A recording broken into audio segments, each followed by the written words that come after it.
Everyone, good morning. সবাই কেমন আছো? আশা করি সবাই ভালো আছো, সুস্থ আছো। আমরাও বেশ ভালো আছি আর আমার পরিবারও বেশ ভালো আছে। আমি টুম্পা চলে এসেছি তোমাদের জন্য আবারও একটা নতুন ভিডিও নিয়ে। আমার নতুন একটা ভিডিওতে তোমাদের সবাইকে অনেক অনেক শুভেচ্ছা ও ভালোবাসা। ঘড়ি কাটায় এখন ঠিক সকাল 6টা আর আজ হচ্ছে বুধবার।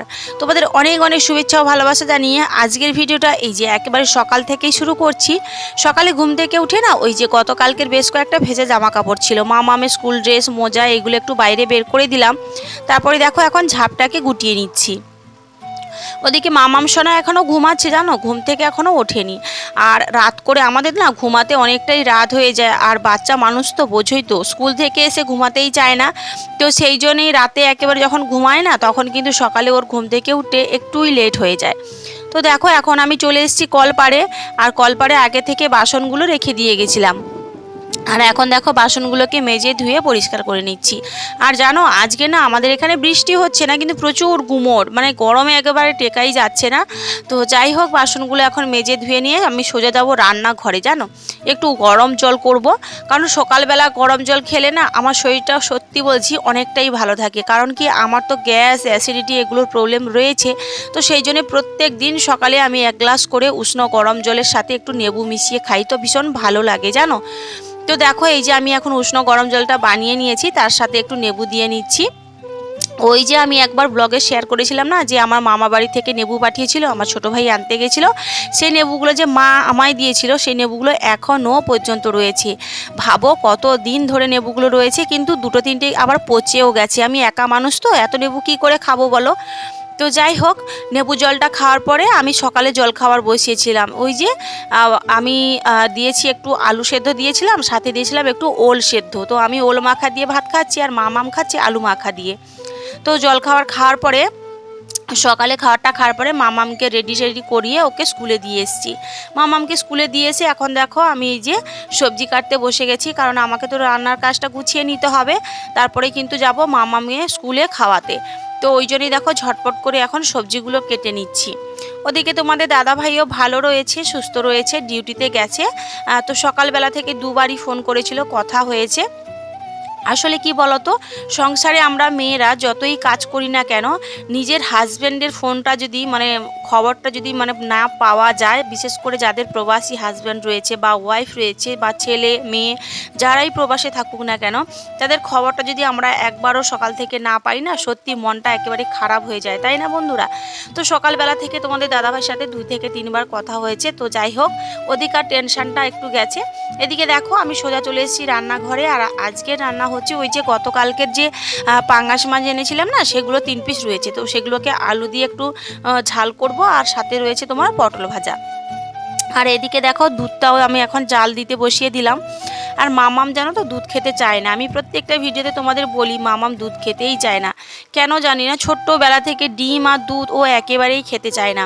তো আমি এটা বলছি তোমাদের, জানি না এই কারণে কিনা, আমি প্রেগনেন্ট অবস্থায় কিন্তু দুধ আর ডিম আর মাংস একেবারেই খেতে পারতাম না। তো মামাম কিন্তু ছোটোবেলা থেকেই মাংস খেত না, চিকেন খেত না, কিন্তু এই যে 3 বছর থেকেই কিন্তু ও চিকেনটা একটু একটু খাচ্ছে, কিন্তু ডিম আর দুধ একেবারেই খেতে পারে না। ওর ঘেন্না লাগে, সেই কারণে ওকে আমরা জোরও করি না। তো ডক্টর দেখিয়েছিলাম, ডক্টর বলেছে যে ও বড় হলে পরে যখন ওর ইচ্ছে করবে তখনই ও খাবে, ওকে জোর করবে না। এদিকে দেখো আমার ঝোল মাছের ঝালটাও হয়ে গেছে। ফাইনালি খাওয়া দাওয়া সব কিছু রেডি করে নিয়ে টিফিন বক্সে ভরে নিয়ে এই যে বেরিয়ে পড়েছি সাইকেলটা নিয়ে। এখন যাব মামামের স্কুলে। মেয়েকে স্কুলে নিয়ে যাওয়া নিয়ে আসাতে আমার সময়টা এতটাই চলে যায় যে সংসারের সমস্ত কাজগুলোকে আমাকে এভাবেই কিন্তু কষ্ট করে সমস্ত কাজগুলোকে একা হাতে মেনটেন করতে হয়, জানো তো। আমার তো সংসারে আর কেউ করার মতোই নেই, কারণ আমি একাই রয়েছি। তো আমার এই এত বড় ঘরটাকে, আমার এই ছোট্ট টিনের মাটির ঘরটাকে আমাকেই কিন্তু একা হাতে যত্ন করতে হয়। আর সব কিছু ভিডিওতে তোমাদের সামনে তুলে ধরতে পারি না, কারণ এত ভিডিও তুলে ধরতে গেলে ভিডিওটা অনেকটাই বড় হয়ে যাবে। এদিকে দেখো মামামের স্কুলে যে আমি টিফিন নিয়ে গেছিলাম, খাওয়া নিয়ে গেছিলাম, তো সেই টিফিন বক্স আর এই ছোট্ট থালা আর মামামের জলের বোতলটা আমি এখন একটু সাবান দিয়ে ভালো করে ঘষে মেজে ধুয়ে নিচ্ছি। আর আমিও খেয়ে নিয়েছিলাম ওখানে মামামের স্কুলে গিয়ে, জানো, কারণ বাড়িতে খাওয়ার সময়ই পাই না, ওখানে বাইরে বসেই খেয়ে নিই। কী করবো বলো তো। আর টাইমে টাইমে দেখবে মানুষ যদি টাইমের খাওয়া টাইমে না খায় তাহলে কিন্তু ওই যে অফ টাইমে যখন আমরা খেতে যাব না তখন অস্বস্তিকর চলে আসে, মানে শরীরটা কেমন আনচান করতে থাকে, ভালো লাগে না। তো যাই হোক, এদিকে আমি টিফিন বক্সগুলো ধুয়ে নিই। মামাম কিন্তু না স্কুল থেকে ফিরে এসে ঘুমায়নি, জানো, ও চলে গেছে ওদের ঠাম্মির কাছে, মানে ওর ঠাম্মির কাছেই গেছে, তো ওই বাড়িতে চলে গেছে।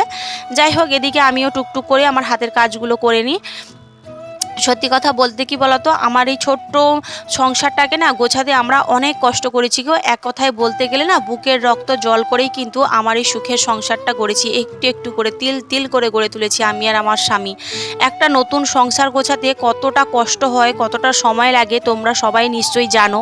কারণ আমাদের পাশে দাঁড়ানোর মতো কেউ ছিল না, জানো, বা আমাদের এক টাকা হেল্প করার মতো কেউ ছিল না। সবাই শুধু আমাদের কষ্টগুলোকে দাঁড়িয়ে দাঁড়িয়ে উপভোগ করেছে এবং মজা নিয়েছে। কিন্তু যাই হোক, ওই যে হয় না যে মাথার ওপর যদি ঈশ্বরের আশীর্বাদ থাকে তাহলে কিন্তু কোনো বাধা, কোনো বিপত্তি, কোনো মানুষের হিংসে, কোনো অভিশাপ কিন্তুই কাজে আসে না, তাই না? আমরা কি, আমরা মানুষেরা কেউ কিছুই না, তাই না বন্ধুরা? আমরা হচ্ছি ঈশ্বরের দাস। ঈশ্বর আমাদের যেভাবে পরিচালিত করবে, যেভাবে আমাদের চালাবে, আমরা তো সেভাবেই চলবো, তাই না? তো সেটাই হচ্ছে ব্যাপার, মানুষের অভিশাপ বলো বা মানুষের হিংসে বলো, কোনোটাই কিন্তু কাজে আসবে না। এদিকে দেখতেই পাচ্ছ একটা কলসি তোমাদের দেখাচ্ছি। এই কলসিটা না আমার মামা বাড়ি থেকে আমাকে দিয়েছিল যখন আমাদের নতুন মামা বাড়িতে বিয়ের পরে নিয়ে গিয়েছিল ছাড়বে বলে, মানে জামা কাপড় দিয়ে ছাড়বে আমাকে আর আমার বরকে। তখনই আমার মেজো মামা এই কলসিটা আমাকে গিফট করেছিল। একেবারে যত্ন সহকারে রেখে দিয়েছি, জানো, স্মৃতির খাতায় একেবারে একটা নতুন স্মৃতির খাতার পাতায় একটা নতুন অধ্যায় হয়ে রয়ে গেল আমার মামার দেওয়া এই কলসিটা, জানো, সারা জীবন থেকে যাবে।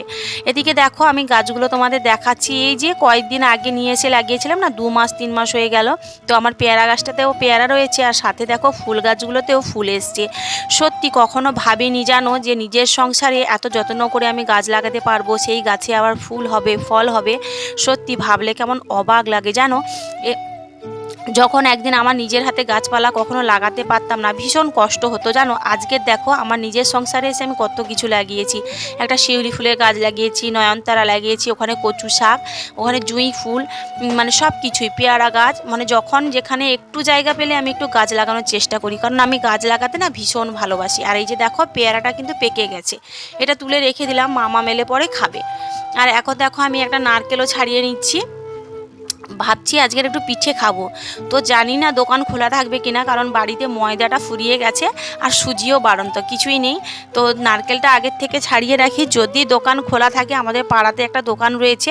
তো মামামকে স্কুলে নিয়ে যাওয়া ও নিয়ে আসাতে দেখলাম যে দোকানটা বন্ধই রয়েছে। তো যদি বিকেলবেলা খোলে তাহলে কিন্তু ময়দা না হলে সুজি এসে পিঠে বানিয়ে খাবো। অনেক দিনই ইচ্ছে করছিল, জানো, যে একটু দুধ পুলি বানিয়ে খাবো, যেহেতু অন্যের বাড়ি থেকে দুধ নিয়ে আসছি, তো সেই জন্যেই। তো জানি না দোকানটা খোলা থাকবে কিনা, যদি দোকান খোলা থাকে তাহলে অবশ্যই পিঠে বানিয়ে রাতের বেলা খাবো। নারকেলটা ছাড়াতে এত কষ্ট হচ্ছে কি বলবো তোমাদের, মানে ছাড়াতেই পাচ্ছি না, হাত ব্যথা হয়ে যাচ্ছে। নারকেলটা আসলে কি বলতো, কাঁচা নারকেল হলে ছাড়াতে ভীষণ সুবিধা হয়, কিন্তু অনেকটা শুকনো হয়ে গেছে ছালটা, তো সেই জন্য একটু বেশিই কষ্ট হলো। যাই হোক, ওদিকে নারকেলটা ছাড়িয়ে আমি চলে এসেছি। দেখো মামামের স্কুলের দোকান থেকে না 2টো বিস্কিট প্যাকেট এনেছিলাম। তো সেই প্যাকেটগুলোকে কেটে এখন মামাম সোনা দেখো এই যে কৌটোর মধ্যে বিস্কিটগুলো ভরে দিচ্ছে। মামাম হচ্ছে যেই কাজটা আমি করি সেই কাজটা ওর করতে ভীষণ ভালো লাগে, তো সেই জন্য আমি আর কোনো বারণ করি না। আমি বিস্কিটটা আর ভরলাম না, মাম্মাই ভরে দিল কৌটোর মধ্যে। তো এখন সন্ধে ঘরের সমস্ত কাজ কমপ্লিট করে এই যে দেখো মাম্মামকে পড়তে বসিয়েছি। আর সাথে ভাবলাম কি খাবো কি খাবো, একটু খিদেই পেয়ে যায় সন্ধেবেলা। ওই জন্য দেখো একটু শশা কেটে নিয়ে আসলাম। শশাগুলো অনেক দিন থেকেই এনেছিলাম। শশাগুলো না কেমন পেছন দিকটাতে শোলা হয়ে গেছে, তো ওই জন্য সেগুলোকে ভালো করে কেটে আর নুন মাখিয়ে এখন মামিয়ে বসে বসে খাচ্ছি। আর ওদিকে মামাম সোনা কিন্তু তোমাদের হাই করে দিল। আমার মামাম সোনাকে তোমাদের কেমন লাগে অবশ্যই কমেন্ট করে জানিও। আর এদিকে দেখো আমিও শশাটা একটু খেয়ে নিচ্ছি। শশা খেতে ভীষণ ভালো লাগে, কিন্তু একটু লেট হয়ে গেলে পরে না ভীষণ খিদে লাগে, পেটের মধ্যে কেমন যেন একটা মোচড় দিতে থাকে। যাই হোক, চলো এখন শশাটা খেয়ে নিই আর মামামকে পড়িয়েও দিই, কারণ মামামের এক্সাম রয়েছে। তোমাদের আগের ভিডিওতেও বলেছি 20 তারিখে মামামের এক্সাম। মামামের এক্সামটাও সামনে চলে আসলো। ফাইনালি মামাম না পড়িয়ে টড়িয়ে একটু পড়াশোনা করেই কিন্তু ঘুমিয়ে গেছে, জানো।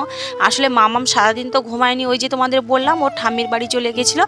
তো তারপরে পড়ার পরেই না একটু ফ্যান চালিয়ে যা ঘুমিয়েছে, মানে শুয়ে পড়েছে, তো অমনি ওর ঘুম চলে এসছে। মামাম রাতের খাবারও কিছুই খেলো না, ওকে ডাকলে পরেও উঠবেও না। তো ওই পড়তে বসেই 3-4 পিস বিস্কিট খেয়েছিল, সাথে একটু শসা খেয়েছিল, আর কিছুই খায়নি জানো। তো ঘুমিয়ে গেছে বলে আমি ঝটপট করে বিছানাটাও করে নিলাম। আর এদিকে দেখতেই পাচ্ছ মামাম সোনাই যে দেখো, ওকে মাটিতে আমার একটা শাড়ি বিছিয়ে শুয়ে আমি এখন বিছানাটা করে নিচ্ছি। তো চলো বন্ধুরা, আজকে ব্লগটা কিন্তু এখানেই শেষ করছি। সবাই ভালো থাকবে, সুস্থ থাকবে, আর ব্লগটা কেমন লাগলো অবশ্যই জানাবে।